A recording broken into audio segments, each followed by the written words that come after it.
It's a heads up tonight for millions of Americans with their heads down, from teenagers in junior high to traders on Wall Street. Think about your body position for a second. You're hunched forward in a flexed position.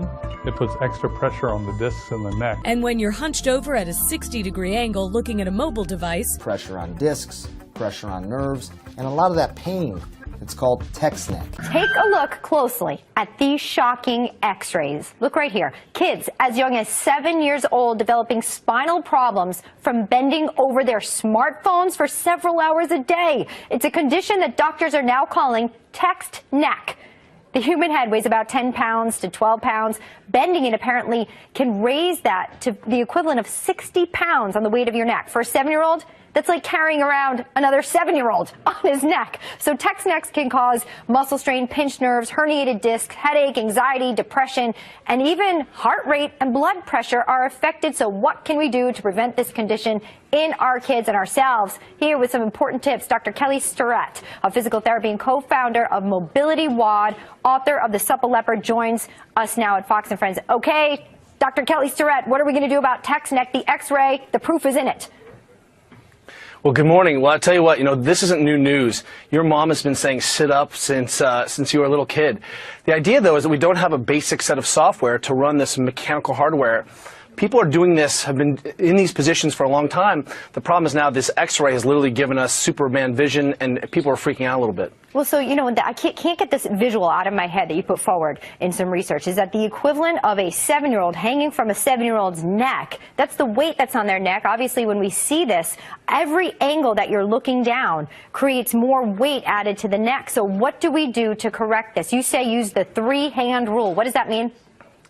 That's right. If you took your belt buckle and the bottom of your rib cage and one more at your hand, and if you were standing up, your head is in a pretty good position here, and that sets a relationship between these 3 big body parts and your spinal position. If you sit down and try to maintain that integrity, then all of a sudden you're in a good position. Then when you hold your phone, if you think imagining not trying to violate those relationships, a lot of this problem goes away. Look, technology is not going away for our children.